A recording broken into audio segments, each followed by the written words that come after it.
When Angela showed up at her daughter's 5th birthday, after a messy divorce, she wasn't there to cause trouble.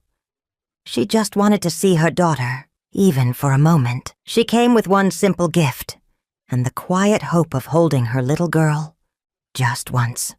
But in front of everyone, her ex's mother, Madame Cecilia, crushed her gift and her dignity. Then a mysterious millionaire stepped forward, the same man whose life Angela had once saved with a single act of kindness. And in that moment, everything changed. The sound of children laughing echoed from a colorful tent where balloons floated gently in the breeze. A big banner hung over the gate. "Happy 5th birthday, Bella!" Nearby, children bounced excitedly on a bright, inflatable castle, squealing with joy. A cheerful clown in a vibrant costume juggled and danced, drawing giggles from the little ones gathered around. The entire scene was bursting with fun and celebration. Angela stood outside the fence, heart beating fast. She held a small pink gift bag close to her chest. Inside the bag was a handmade bracelet. She made it herself with tiny beads that spelled her daughter's name, Bella. Angela wasn't invited. She knew that. But she came anyway. It had been 7 long months since she last saw Bella. 7 painful months since the court said she was unfit to be a mother. Her ex-husband, Mark, and his mother, Madame Cecilia, took Bella away from her. All Angela had now were memories, and the hope of seeing her little girl, even for a second, on her birthday. She walked in quietly through the side gate.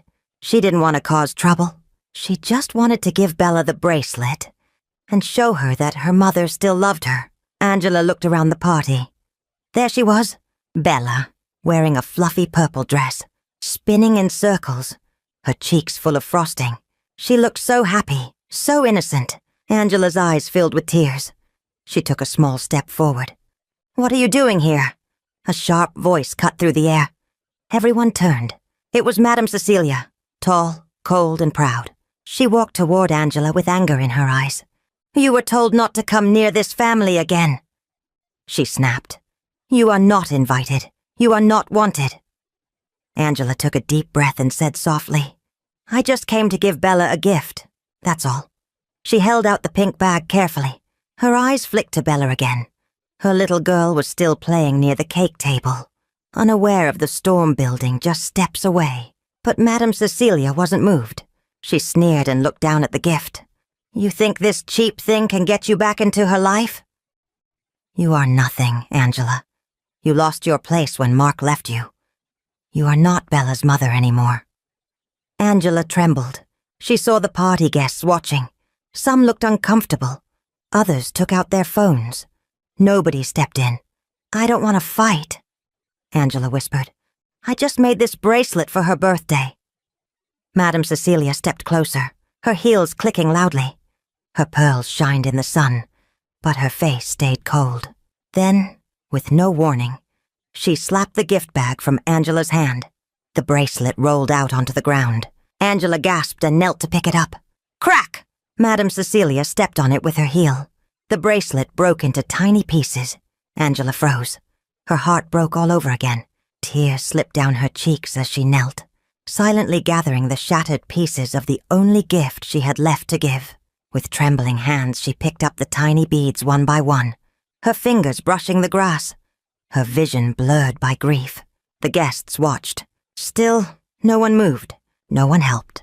"Clean up your mess and leave," Madame Cecilia said cruelly. Angela looked up at Mark, her ex-husband, was watching from the drink stand, arms folded. Marissa, his new wife, whispered something in his ear. He glanced briefly at Angela, expressionless, not a word, not even a blink of sympathy. He saw everything. He said nothing. Angela stood up slowly.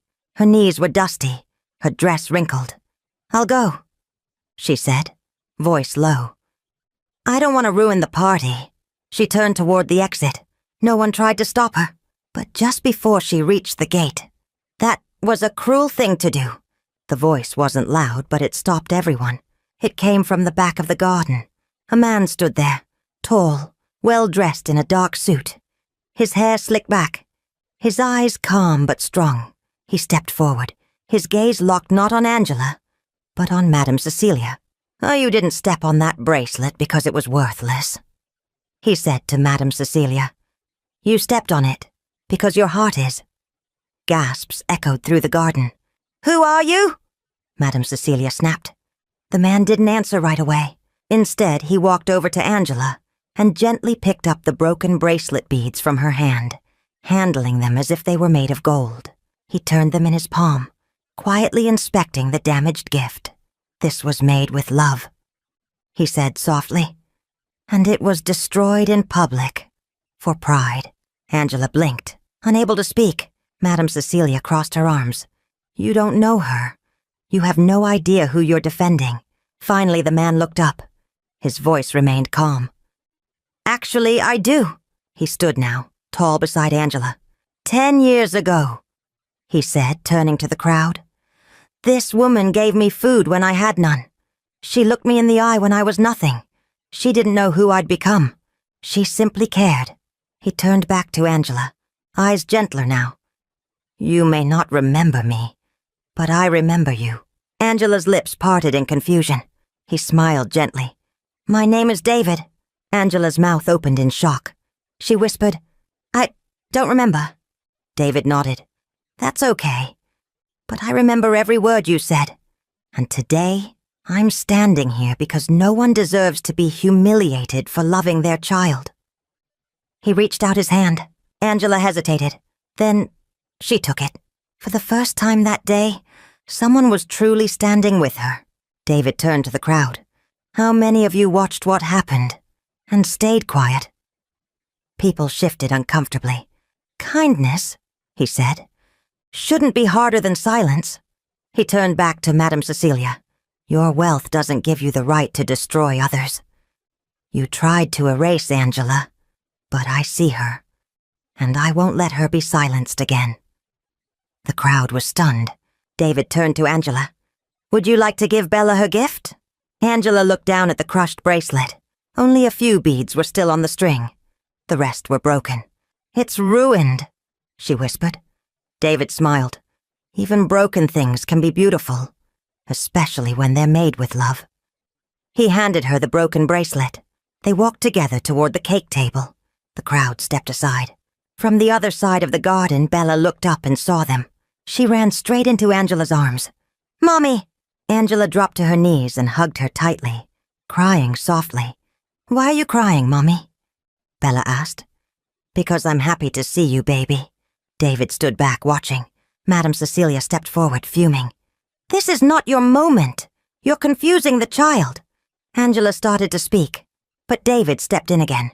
"Actually, Bella needs to know her mother came. Even when she wasn't welcome. That's love. And that's what she'll remember." Angela looked at David with tears in her eyes. He smiled. "You're not alone anymore."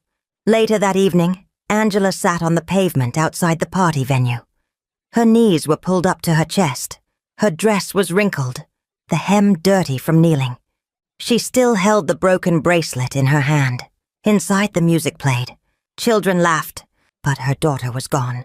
The moment was over. Angela shook as she tried to hold in her tears. The pain wasn't new, but today had ripped her open again. Then a gentle voice came beside her. "You shouldn't be out here like this." It was David. He had left the party, just to sit with her. Angela wiped her face quickly. "You don't have to be here." "Maybe not," he said softly. "But I want to be." He sat beside her on the pavement. They said nothing for a while, just shared the silence. Then Angela looked at him and asked, "You said we met before, but I still don't remember." David smiled and reached into his coat pocket. He pulled out a small folded piece of paper, old and worn. He handed it to her. Angela opened it slowly. Her breath caught. It said, "Wishing you a better tomorrow. You matter." It was her own handwriting. Her memory returned. Years ago, she had given food to a homeless man sitting in the rain outside a cafe. She had written that note and slipped it inside. "You kept this?" she whispered. "I carried it every day," David said softly. "That note reminded me I was still human, It gave me the strength to stand up again, to believe I was worth saving. And today, I'm a successful man because of you. Because of the kindness you showed a stranger when you had nothing to gain. Angela covered her mouth, tears forming again. Not from sadness this time, but from the sheer weight of the moment. Why today? She asked. He looked at her gently. Because I finally found you, and I wasn't going to lose you again. Angela sat quietly beside David, holding the note tightly in her hand. Her heart felt full, heavy with feelings she hadn't let herself feel in a long time. Hope, warmth, dignity. I don't know what to say, she whispered. Oh, you don't have to say anything, David replied gently. Just let me return the kindness. Just for today. He reached out his hand. Come with me, somewhere warm. Angela hesitated. Then she looked at him. The man who didn't have to care, but did. She took his hand, and for the first time in a very long time, she felt seen. The ride was quiet. Angela sat in the passenger seat of a sleek black SUV. David at the wheel. The city passed by slowly. Shops closing for the evening. The glow of headlights beginning to reflect in puddles. She clutched the slightly damaged gift box in her lap, still not knowing what to say. David didn't force conversation. He simply drove, the soft hum of the engine and occasional clicks of the indicator filling the silence. Eventually, he turned into a quiet street lined with trees and modest homes. At the end stood a gated compound with a single-story house. Clean, modern, peaceful. He stopped the car, got out, and walked around to open her door. Angela hesitated. You don't have to do all this. David smiled gently. You already did it for me. I'm just returning the favor. 10 years late. He led her inside. The house was warm, softly lit. It smelled of coffee and books. A gentle breeze flowed in through a half-open window. Angela stood in the doorway, overwhelmed by the quiet comfort. This is beautiful. David set down his keys and offered her a seat. It's not much, but it's mine, and it's open to anyone who needs peace. Angela sat on the edge of a couch, unsure if she should really be there. David returned with 2 mugs of tea and sat across from her. You look like someone who hasn't rested in a long time. Angela laughed softly, not because it was funny, but because it was true. I haven't, she admitted. Not since they took Bella. Not since the court said I wasn't fit. David's brow furrowed. You lost custody? Angela nodded. Mark's family. They had better lawyers, more money, influence. They said I was unstable, that I didn't belong in Bella's life. And your ex-husband? He let them? Angela looked down. He stopped fighting for me the moment his mother spoke against me. He married someone new within the year. David leaned back, watching her quietly. That day at the cafe, I was ready to give up, but your kindness kept me going. I promised myself, if I ever saw you again, I'd stand for you the way you stood for me. Angela couldn't speak. Her eyes filled with tears again. Why are you doing all this? She asked. Because you gave me a reason to live, he said. Now I want to help you get your daughter back. The next morning, Angela woke up in a clean guest room. Her clothes had been washed. The broken bracelet was now taped and placed gently on the table. David walked in holding 2 folders. I made some calls, he said. My legal team wants to help reopen your case. Completely free. No cost at all. Angela blinked in disbelief. David, you don't have to. I want to, he said firmly. You didn't have power in that courtroom before, but now you have me. Soon a strong lawyer named Beatrice joined them. She reviewed Angela's case and said, They didn't win with truth. They won with tricks. But we're going to fix this. They began gathering every piece of evidence they could. Receipts, voice notes, and testimonies from people who had witnessed how Cecilia treated Angela during the marriage. David even hired a private investigator. What he uncovered changed everything. The psychiatric report used to discredit Angela in court had been written by a doctor who sat on the board of Cecilia's foundation. That's a clear conflict of interest. David said quietly. And no one disclosed it to the court. David wasn't just helping in court. He helped her heal too. Every morning he left small notes for Angela. Bella still needs you. This is not your end. You are doing better than you think. She didn't know how he found the words, but they reached her like sunlight through cracks. He never pressured her. He never pitied her. He just showed up, again and again. One day Angela walked past a spare room in David's house and froze. Inside, it had been turned into a child's bedroom, with books, toys, a pink lamp, and a bunny on the bed. You made this for Bella? She asked, tears in her eyes. She'll need a space of her own when she visits, David said. But what if we lose? Angela whispered. Then we keep fighting, he replied. But you don't prepare for failure, Angela. You prepare for what you deserve. Angela looked around the room. For the first time in years, she let herself believe that maybe things could change. The courthouse was a gray, square building, the kind of place where hope had once gone to die for Angela. She had walked out of here over a year ago with nothing but heartbreak and shame, stripped of her title as mother, accused of being unstable, unworthy, unfit. Now, she stood at those same steps again. But this time she wasn't alone. David was beside her, dressed in a dark navy suit, calm and collected. His lawyer, Beatrice, walked ahead of them with a fierce focus in her eyes, carrying a folder thick with evidence. Angela adjusted her blazer, the one David had bought for her, saying softly, You walk in there like you belong, because you do. Inside, the courtroom was filled with echoes and murmurs. Mark sat at the other side, his face hard to read. Beside him, Cecilia sat in all her usual elegance, lips pressed tight, eyes burning with quiet defiance. Angela took a deep breath. Then the judge walked in. Everyone stood, then sat. Beatrice stepped forward. Your Honor, she began, we asked to reopen the custody case. The original ruling was influenced by fraud. She held up documents.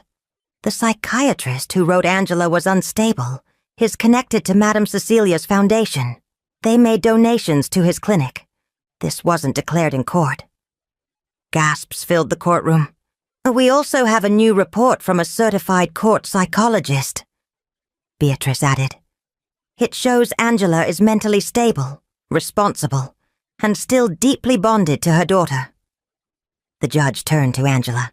Would you like to speak? Angela stood. Her heart beat fast, but her voice was clear. Last time I stood here, I was judged because I didn't have money, because I cried, because I loved too much. But I've never stopped being Bella's mother. She turned to Mark, eyes firm.